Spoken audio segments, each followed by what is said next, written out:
today I am going to discuss with all of you about ribosomes. Here it is ribosomes के बारे में आज हम लोग चर्चा करेंगे. तो ribosomes क्या है?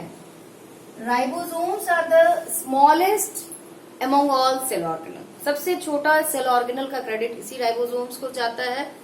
राइबोसोम्स में आप क्या देखते हो कि ये सबसे स्मॉल सेल ऑर्गेनल है. यहाँ पे हम लिख सकते हैं स्मॉलेस्ट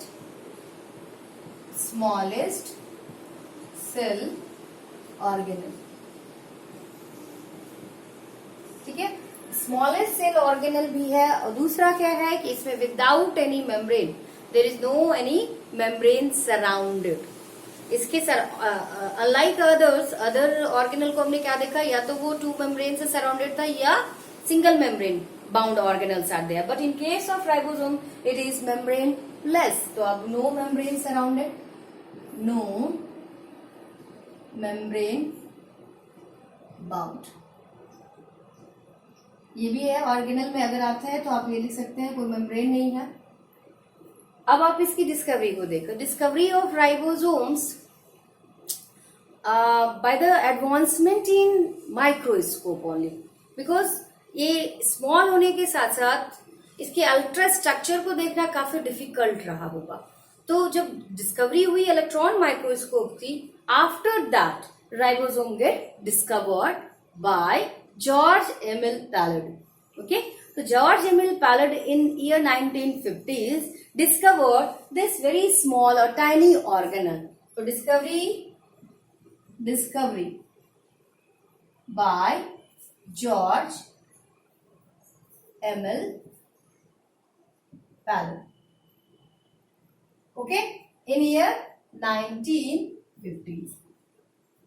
ऐसे करके आप याद रखेंगे.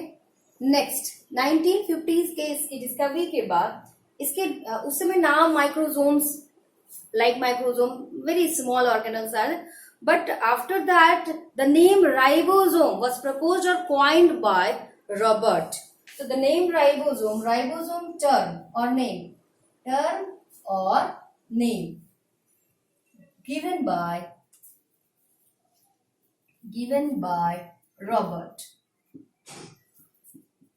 रॉबर्ट साहब के थ्रू इसको नाम मिला राइबोसोम्स. फ्रॉम देयर इसकी साइज क्या होगी, इन सारी बातों को आफ्टर द डिस्कवरी ही हमारे पास आया कि कैसे ये किस तरह का दिखता होगा. तो the size of ribosome is very small. So the size is about the diameter. अगर इसकी बात की जाए, अबाउट डायमीटर 20 नैनोमीटर. सोच सकते हैं डायमीटर कितना है, 20 nanometer. And this 20 nanometer is case of prokaryotic cell. Prokaryotic cell, इस प्रोकैरियोटिक सेल में इसका इतना diameter. And the diameter varies in case of eukaryotic cell 25 to 30 nanometer in case of eukaryotic cell, because we have two types of cell, eukaryotic cell, and the two type of cell have two different types of ribosome. So in case of prokaryotic cell the diameter is just about 20 nanometer, but slightly थोड़ा सा बड़ा होता है. In case of eukaryotic cell it is about 25 to 30 nanometer. Now the location of ribosome, it is found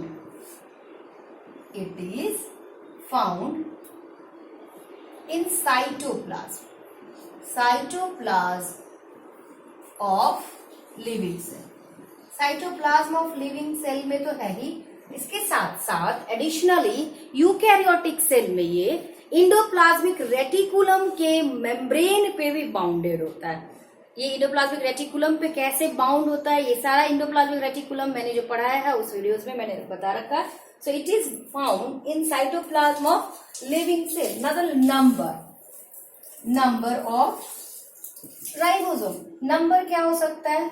In a typical bacterial cell, a bacterial cell consists of more than 10,000 of ribosomes. सोच सकते हैं 10,000 of ribosome खुद भी bacterial से बहुत small होगा, उसमें भी small granular beads like structure that we call ribosomes are present, and it is about 10,000.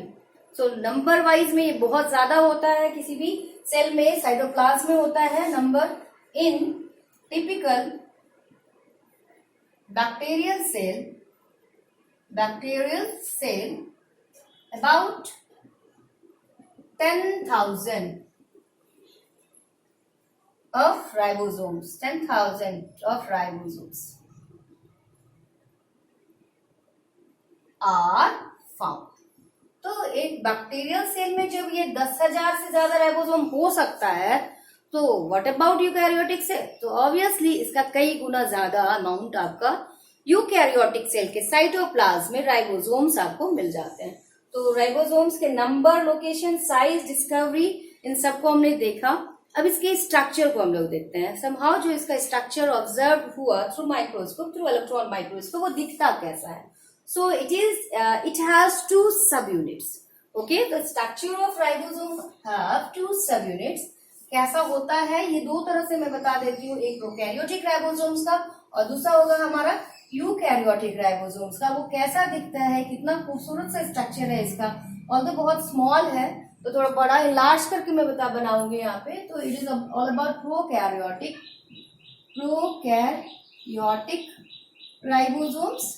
ribosomes and in this case eukaryotic ribosomes. Okay, so दो तरह से राइबोसोम्स को हम लोग देखेंगे क्योंकि दो तरह से राइबोसोम्स का दो तरह से साइज है.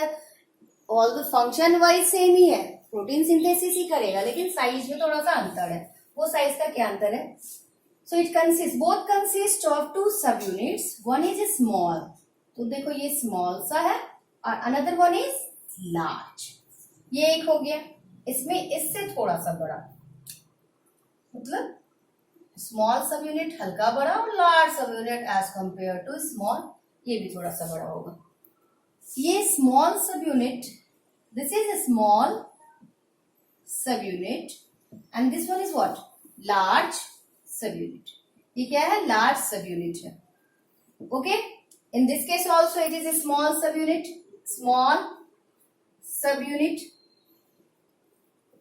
and this one is what? Large subunit. ये क्या है? लार्ज सबयूनिट है. क्योंकि ribosomes are made up of equal amount of ribosomal RNA.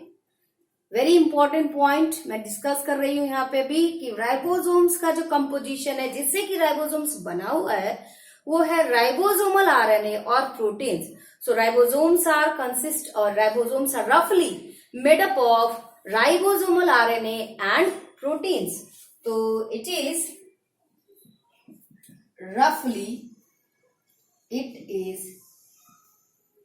roughly made up of R. R stands for ribosome. R, RNA and protein.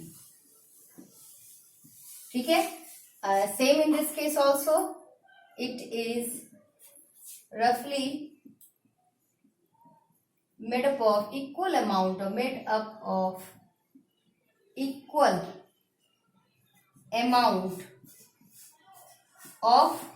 rRNA and protein. One point to be noted that rRNA का synthesis कहाँ होगा? ये जो rRNA का synthesis होगा वो nucleolus में होगा.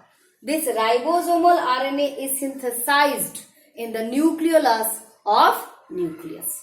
न्यूक्लियस के न्यूक्लियोलस रीजन में ये राइबोसोमल आरएनए सिंथेसाइज्ड होगा. From there through the nuclear pore transported to the cytoplasm. RNA का सिंथेसिस न्यूक्लियोलस में हुआ और ये न्यूक्लियोलस से कैसे आया? न्यूक्लियर पोर के थ्रू आया. और ये न्यूक्लियर पोर के थ्रू कहाँ आया? साइटोप्लाज्म में आया. और ये साइटोप्लाज्म में क्यों आया? क्योंकि ये कंपोजिशन मटेरियल है for our ribosomes. And another proteins भी हमारे उसी साइट पे सिंथेसाइज होंगे. Both when join together they form a structure. This is what we call ribosomes. तो यहाँ एक पॉइंट लिख लेना है. Ribosomal rRNA synthesized at nucleolus. ठीक है, न्यूक्लियोलस में सिंथेसाइज्ड होगा।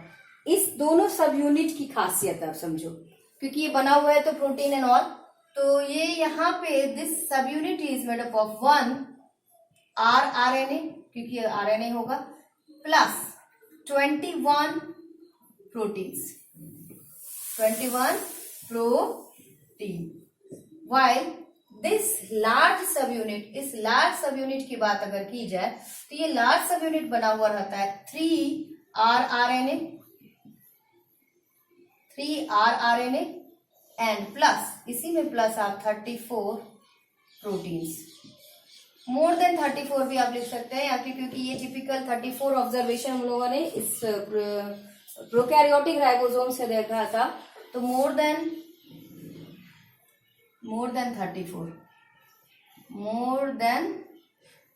34 प्रोटीन्स, ठीक है। While in case of a small unit of prokaryotic and large unit of prokaryotic ribosome we have यहाँ पे 1 rRNA तो है ही as RNA plus 21 प्रोटीन। इसमें क्या हो जाता है, instead of 3 rRNA it has only 2 RNA plus 34 proteins. This is exclusive. इसमें दो, इसलिए भी इसका साइज और इसके साइज में थोड़ा सा अंतर है। द साइज और द डायमीटर, इसका जो डायमीटर है स्मॉल एंड लार्ज, यहां से यहां तक का जो डायमीटर है this is just about 20 nanometer, 20 nanometer है। While in case of eukaryotic ribosome with somehow difference in the diameter, ये क्या डायमीटर का डिफरेंस है, diameter is around 25 nanometer to 30 nanometer, ये डिफरेंस थोड़ा सा आ जाता है 25 टू 30 नैनोमीटर का। This is all about the structure of ribosomes. Now the function of ribosome, function of ribosome is to give site for protein synthesis. protein synthesis का ये site है, तो यहां हम लिख सकते हैं इसको, it is the site for protein synthesis. being very small, इसके यूनिट की भी बात की जाए तो इसका यूनिट है S, सेडवर्ग। ओके, एंड सेडवर्ग क्या है, सेडवर्ग इस यूनिट का मतलब कैसे ये यूनिट के रूप में यूज कर रहा है, इसको रेट ऑफ सेडिमेंटेशन इन सेंट्रिफ्यूगेशन से नोट करते हैं, और ये सबसे स्मॉल होने के कारण सबसे लास्ट में जाके सेंट्रीफ्यूज होता है ड्यूरिंग सेंट्रिफ्यूगेशन। तो function of ribosome, function of ribosome, इसका फंक्शन क्या है, one basic function is it is site for protein synthesis, ठीक है, प्रोटीन सिंथेसिस का ये साइट है। यूनिट, इसी पे ध्यान देना है कि यूनिट क्या है इसके लिए, Svedberg, unit is Svedberg and denoted by capital S, capital S से। On this sedimentation it revealed two facts that we have 70S and 80S type of sedimentation के ground पे sedimentation revealed two types of RNA, इसी के two types of ribosome, not RNA, two types of ribosomes।